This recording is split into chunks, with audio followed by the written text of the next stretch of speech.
우리는 모두 각자의 무대 위에서 저마다의 의상을 입고 연극을 하며 살아갑니다.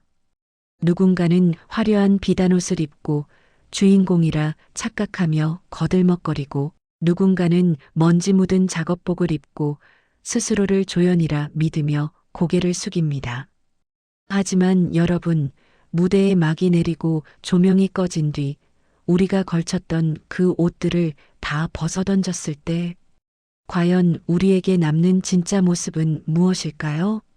오늘 서울에서 가장 비싼 땅 위에 세워진 이 거대한 콘크리트 성벽, 더 프레스티지 아파트에서 벌어지는 기묘한 이야기를 통해 우리가 잊고 살았던 인간의 무게에 대해 질문을 던져보려 합니다. 이곳엔 빗자루를 든 심판자가 살고 있습니다. 조이사. 그는 이 아파트의 권력이자 자본주의가 낳은 괴물이었습니다. 그가 입은 수천만 원짜리 수트와 가슴에 달린 금색 배지는 그에게 타인의 인격을 짓밟을 수 있는 면죄부라도 되는 양기세등등했죠. 비바람이 몰아치던 어느 날 그의 명품 시계가 사라졌다는 외마디 비명은 평화롭던 아파트의 가면을 찢어발겼습니다. 죄 없는 미화원 최 아주머니의 눈물은 차가운 대리석 바닥 위로 속절없이 흘러내렸습니다. 조이사의 입에서 쏟아지는 폭언들은 법이라는 이름의 둔기가 되어 힘없는 노년을 난도질하고 있었죠. 주변을 둘러싼 입주민들의 침묵은 조이사의 폭력에 동조하는 가장 비겁한 가담이었습니다. 바로 그때 정적을 깨고 구두 소리가 아닌 투박한 운동화 소리가 복도를 울리기 시작했습니다. 박노인. 그는 평소 입을 굳게 다문 채 낙엽을 쓸던 공기 같은 존재였습니다. 하지만 그가 조이사 앞에 섰을 때 공기의 흐름은 바뀌었습니다. 평생을 법전의 활자 뒤에 숨겨진 진실을 찾아 헤맸던 전직 대법관 박건우. 그가 경비복 주머니에서 손을 꺼내며 내뱉은 첫마디는 조이사가 쌓아온 모래성 같은 권위를 단숨에 무너뜨리는 예리한 메스였습니다. 조이사, 자네가 말하는 그 법이 정말로 자네의 도둑맞은 시계를 찾아줄 거라 믿나? 아니면 자네의 도둑맞은 양심을 가려줄 방패가 필요해서 소리를 지르는 건가? 박노인의 목소리는 낮았지만 그 울림은 아파트의 견고한 벽면을 타고 번져나갔습니다. 그는 조이사가 읊어대던 법 조항의 허점을 송곳처럼 찔러 들어갔습니다. 조이사가 주장하는 정황 증거들이 얼마나 빈약한지, 그리고 타인을 범죄자로 몰아세우는 행위가 어떤 법적 파멸을 불러올지 마치 대법정의 최종 판결문을 낭독하듯 쏟아냈습니다. 조이사의 얼굴은 이제 분노를 넘어 경악으로 물들기 시작했습니다. 그가 평생을 믿어온 것은 오직 눈에 보이는 힘, 즉 돈과 직함, 그리고 자신보다 낮은 곳에 있다고 믿는 이들을 짓밟을 때 느껴지는 우월감뿐이었습니다. 하지만 지금 그의 눈앞에 서 있는 늙은 경비원의 존재는 그가 가진 모든 상식을 정면으로 부정하고 있었습니다. 박노인의 목소리는 결코 높지 않았지만 그 안에는 수천 장의 판결문을 써내려온 자만이 가질 수 있는 서슬퍼런 확신이 서려 있었습니다. 박노인은 천천히 한 걸음을 더 내디뎠습니다. 그 짧은 움직임만으로도 조이사는 자신도 모르게 뒷걸음질을 쳤습니다. 그것은 포식자 앞에 선 약자의 본능적인 공포와도 같았죠. 박노인은 바닥에 흩어진 미화원 아주머니의 낡은 소지품들을 하나하나 정성스럽게 주워 담으며 말을 이었습니다. 조이사, 자네가 잃어버렸다는 그 시계의 가격이 이 아주머니의 한 달 월급보다 많다는 이유로 자네의 자존심이 이 아주머니의 인격보다 고귀하다고 착각하지 말게. 법은 눈이 없지만 진실은 언제나 소리 없이 지켜보고 있는 법이니까. 조이사는 애써 당당함을 가장하며 소리쳤습니다. CCTV, 웃기지 마. 내가 어제 분명히 화장실에 두고 나왔다고. 당신이 뭘 안다고 그래? 그러나 박 노인의 입가에는 옅은 그러나 서늘한 미소가 번졌습니다. 자네가 어제 오후 10시 42분 지하주차장 B구역 14번 기둥 앞에서 비틀거리며 차에서 내릴 때 왼쪽 손목에서 시계가 풀려 바닥으로 떨어지는 걸 내가 순찰 중에 목격했네. 그리고 자네는 그걸 인지하지 못한 채 엘리베이터에 올랐지. 내가 그 시계를 주워 관리실 금고에 보관해 두었네. 분실물 접수가 들어오길 기다리면서 말이야. 박 노인은 주머니에서 무전기를 꺼내 관리실에 짧은 교신을 보냈습니다. 그리고 몇 분 뒤 조 이사의 그 화려한 시계가 관리 직원의 손에 들려 나타났습니다. 현장은 쥐 죽은 듯 고요해졌습니다. 미화원 아주머니를 도둑으로 몰아세우며 온갖 폭언을 퍼붓던 조 이사의 명분은 그 금빛 시계가 빛을 발하는 순간 참담하게 깨져버렸습니다. 이제 화살은 반대 방향으로 흐르기 시작했습니다. 입주민들의 시선은 경멸로 바뀌었고 조 이사의 그 비싼 수트는 마치 벌거벗겨진 임금님의 옷처럼 초라해 보일 뿐이었습니다. 하지만 박 노인의 심판은 여기서 멈추지 않았습니다. 그는 조 이사가 이 상황을 단순한 실수로 무마하려 할 것임을 누구보다 잘 알고 있었습니다. 박 노인은 아까 꺼냈던 낡은 수첩의 한 페이지를 넘겼습니다. 조 이사, 자네가 이 아파트 입주자 대표라는 완장을 차고 지난 3년간 벌인 일들을 내가 모를 거라 생각했나? 아파트 도색업체 선정 과정에서의 뒷돈, 관리비 유용, 그리고 보안업체 직원들에 대한 상습적인 폭언까지 내가 경비복을 입고 이 단지를 돌며 기록한 이 수첩은 조만간 검찰청 입구에서 자네를 맞이할 마중물이 될 걸세. 조 이사의 무릎이 힘없이 바닥에 닿았습니다.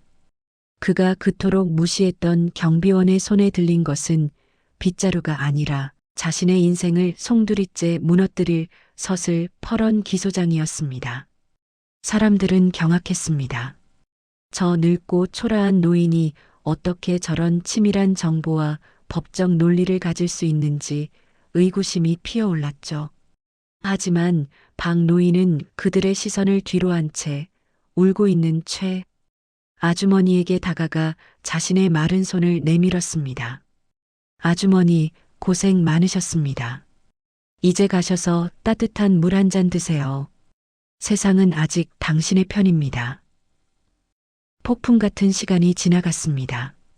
조 이사는 명예훼손과 무고 그리고 횡령 혐의로 경찰차에 올랐고 아파트에는 기묘한 평화가 찾아왔습니다.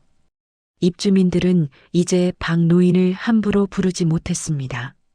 그의 정체가 무엇인지, 왜 이런 곳에서 경비 일을 하는지 수많은 추측이 오갔지만 박 노인은 그 어떤 물음에도 답하지 않았습니다. 그는 그저 다시 낡은 경비복 소매를 걷어붙이고 바람에 날려온 낙엽을 쓸어 담을 뿐이었습니다. 그의 뒷모습은 우리에게 조용히 속삭이는 듯 했습니다. 인생의 진짜 판결은 법정의 높은 의자 위에서 내려지는 것이 아니라 우리가 매일 마주하는 삶의 현장에서 가장 낮은 곳의 진실을 대하는 우리의 태도에 의해 결정된다는 것을 말입니다. 하지만 이것은 시작에 불과했습니다. 이 거대한 성벽 안에는 조 이사보다 더 깊고 어두운 욕망의 구렁텅이가 숨겨져 있었고 박 노인의 진짜 싸움은 이제 막을 올리고 있었으니까요. 조 이사가 떠난 자리에 잠시 평화가 온 듯했지만 아파트 702호의 불이 사흘째 꺼지지 않으면서 새로운 폭풍이 시작됩니다. 그곳엔 평소 박 노인과 가끔 바둑을 두던 김노파가 살고 있었죠. 박 노인의 직감대로 그녀는 홀로 조용히 숨을 거두었습니다. 하지만 슬픔이 머물러야 할 그 집안은 소식을 듣고 달려온 자식들의 고함으로 채워집니다. 나레이션 죽음은 누구에게나 평등하지만 그 죽음을 맞이하는 산자들의 태도는 결코 평등하지 않았습니다. 김노파의 시신이 채 식기도 전에 자식들은 눈물 대신 집안의 등기권리증과 숨겨진 폐물을 찾기 위해 벽지를 뜯어냈습니다. 어머니의 평생이 담긴 낡은 앨범은 쓰레기통으로 던져졌고 그들의 눈에는 오직 30억에 달하는 아파트 평수만이 일렁이고 있었습니다. 자식들이 서로의 멱살을 잡고 재산 분할을 논할 때 박 노인이 검은 정장을 갖춰 입고 나타납니다. 그는 김노파가 생전에 자신에게 맡겼다는 비밀 상자를 내놓습니다. 자식들은 황금이라도 든 줄 알고 달려들지만 그 안에서 나온 것은 수십 권의 낡은 가계부와 어린 시절 그들에게 쓴 편지들 뿐이었습니다. 나레이션 박 노인은 탐욕에 눈먼 자식들에게 서늘한 일침을 가합니다. 이 상자 안에는 자네들이 그토록 원하던 금괴는 없네. 하지만 자네들이 오늘까지 먹고 자랐던 그 모든 시간의 비용이 이런 단위까지 기록되어 있지.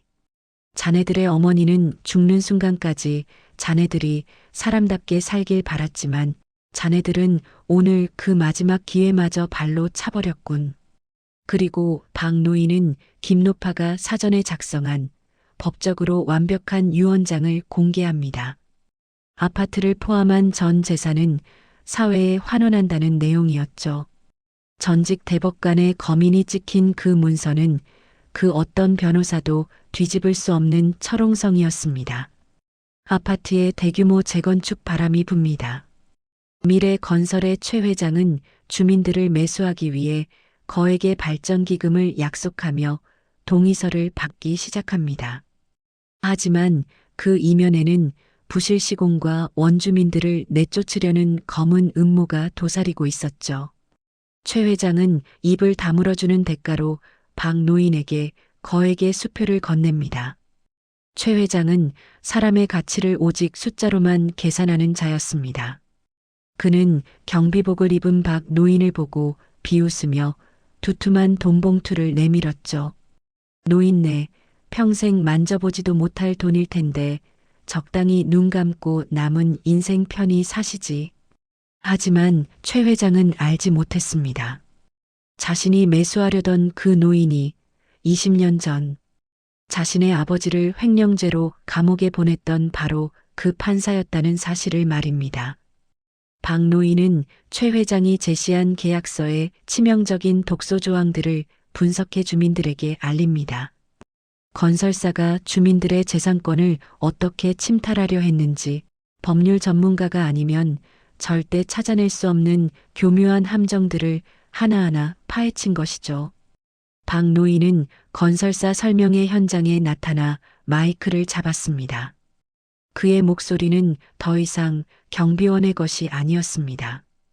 이 계약서는 집을 지어주겠다는 약속이 아니라 여러분의 삶을 저당 잡겠다는 노예 계약서입니다.